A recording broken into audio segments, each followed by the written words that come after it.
दोस्तों नमस्कार आदाब। मैं आपका दोस्त और होस्ट तकमील अहमद आपके अपने यूट्यूब चैनल बद इन टांडा में आपका स्वागत है।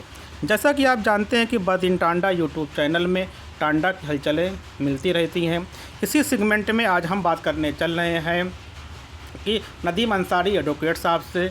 जैसा कि आप लोगों ने जानते होंगे फेसबुक के माध्यम से कि एक प्रकरण हुआ था कि उस प्रकरण का ये था कि लगातार कि जो बिजली के कर्मचारी हैं टांडा के उपभोक्ताओं को लगातार परेशान कर रहे हैं। परेशान करने का उनका ये कहने का मतलब है कि जिन बुनकरों का एक हाथ का पावर है उनका कार्ड दे रहे हैं और फिर क्या उस पर बहुत ज़्यादा असेसमेंट भी लगा रहे हैं और तमाम तरह के अपशब्द का भी इस्तेमाल कर रहे हैं। ऐसी बहुत सारी घटनाएं टांडा में हुई है और टांडा नगर पालिका का एक क्षेत्र मुबारकपुर में हुई है। तो उसी के संदर्भ में जनाब नदीम अंसारी एडवोकेट साहब फिर कहते कि उन्होंने सोचा कि हम इनके खिलाफ़ ये एक मुहिम छेड़ेंगे। उस मुहिम का क्या था? उस मुहिम में इन्होंने कहा कि हम इनके खिलाफ़ धरना देंगे।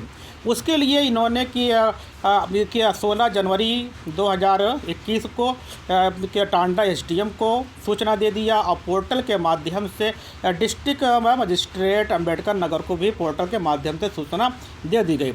इसके बाद इन्होंने फिर 18 जनवरी 2021 को टांडा के हैडल में धरना शुरू किया। उसके बाद फिर इन्होंने धरना स्थगित कर दिया।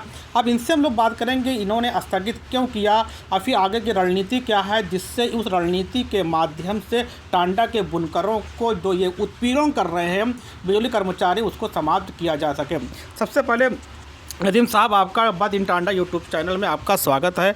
तो जैसा कि हम लोगों का माध्यम मालूम हुआ है फेसबुक के माध्यम से सोशल मीडिया के माध्यम में ये पूरा प्रकरण की सच्चाई क्या है? जी बहुत बहुत धन्यवाद इसके लिए। मैं सबसे पहले बताना चाहता हूँ कि ये बुनकरों के प्रकरण में चूँकि बहुत पहले से सुनता आ रहा था कि अधिकारियों द्वारा उत्पीड़न लगातार किया जा रहा है। तो हमारे घर में हमारे सगे चाचा का उनका एक एचपी का कनेक्शन था और बिना नोटिफिकेशन किए विदाउट नोटिफिकेशन उन्होंने कनेक्शन काट दिया और जब जानकारी चाहिए तो पता चला उसको कमर्शियल कर दिया गया। तो हमने कहा कोई चीज़ नियमता होती है। तो इसी प्रकरण में हम एसडीओ महोदय टांडा और अशासी अभियंता टांडा से मुलाकात करने 15 तारीख को हम गए थे। उसमें हमारी एक बैठक हुई। उस बैठक में अशासी अभियंता टांडा का रवैया जो है ठीक नहीं था। उनकी मानसिकता से लग रहा था कि ये बुनकरों के काफ़ी खिलाफ़ हैं। हमने कहा जो आपको कुछ भी करना था तो नोटिफिकेशन के ज़रिए करते आप। तो वो सब सारी बातें होते हुए उन्होंने बुनकरों के प्रति अभद्र टिप्पणी भी की, चोर जैसे शब्दों से। और व्यक्तिगत मैं चूँकि एक एडवोकेट भी हूँ और अधिवक्ता के नाते हमको भी व्यक्तिगत टिप्पणी की गई जिससे मैं काफ़ी आहत था। वो टिप्पणी क्या थी? वो टिप्पणी किस बेस पे किया था? उनका क्या कहने का मतलब था? हमने कहा कि जो भी आपने किया है कार्रवाई वो आप एक नियमता जो नियम है उसके माध्यम से करना चाहिए था। क्योंकि उनकी मानसिकता गंदी थी। वो सारी बातें हमारी सुनने के बाद वो नियमता कोई बात नहीं करना चाह रहे थे। हमने कहा कोई शासनादेश है उसको आप मानिए और हम भी मान रहे हैं, लेकिन अगर आपकी कोई अपनी निजी कोई आपका आदेश है तो हम नहीं मानेंगे। और तो क्या जो ये लगातार एक हाथ से पावर को काट रहे हैं, क्या कोई शासनादेश को जियो आया गवर्नमेंट से? उसी संबंध में हमने कहा कि अगर आपके पास कोई शासनादेश है तो हमको अवगत कराया जाए, चूँकि हम उपभोक्ता हैं। तो उन्होंने अवगत कराने से मना कर दिया। उन्होंने कहा कि आप कहीं से जाके ले लीजिए। तो यही सब बातों को लेके जो है काफ़ी बातें आगे बढ़ी और फिर हम उस ऑफिस से बाहर निकल आए और हमने कहा कि अब इस प्रकरण को लेके और जो पूरे बुनकर समाज को उत्पीड़न किया जा रहा है अब हम अनशन पर बैठेंगे। और निर्णय लेने के बाद जिलाधिकारी महोदय अम्बेडकर नगर के पोर्टल पर के माध्यम से हमने अवगत कराया। उप जिलाधिकारी टांडा को हमने उनके चैम्बर में मिलकर उनको लिखित जानकारी दी और 18 तारीख से हमारा सुबह 9 बजे से अनशन शुरू हो गया। अब फिर आपने जब 18 तारीख को जब बैठना वहाँ से शुरू किया अपना अनशन, उसके बाद फिर कैसे आपने उसको होल्ड कर दिया? कैसे क्या था उसमें? उस समय 12:30 बजे के करीब लगभग 18 तारीख में सीओ महोदय टांडा और एसएचओ टांडा वो धरना स्थल पर पहुँचे और पहुँचने के बाद उन्होंने निवेदन किया कि धरना समाप्त कर दिया जाए और आपकी जो समस्या है, बुनकरों की जो समस्या है और आपके साथ जो अभद्रता की गई है उसमें पूरी तरीके से आपको न्याय मिलेगा। और इसी बिना पे हमने 2 दिन के लिए धरना स्थगित कर दिया। और आगे विचार यह है कि आज 20 तारीख हो चुकी है और सुबह हम चाहते हैं कि 2 बजे तक अगर कोई निर्णय नहीं आता तो 2 बजे पुनः हम धरना प्रदर्शन अनिश्चितकालीन शुरू कर देंगे। तो आपने देखा कि किस तरीके से कि लगातार कि बिजली कर्मचारियों के द्वारा बुनकर उपभोक्ताओं को परेशान किया जा रहा है।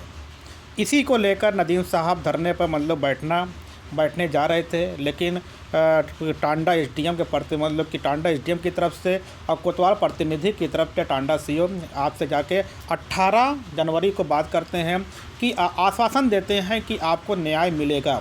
उसी के लिए इन्होंने क्या किया, 18-19 को होल्ड किया।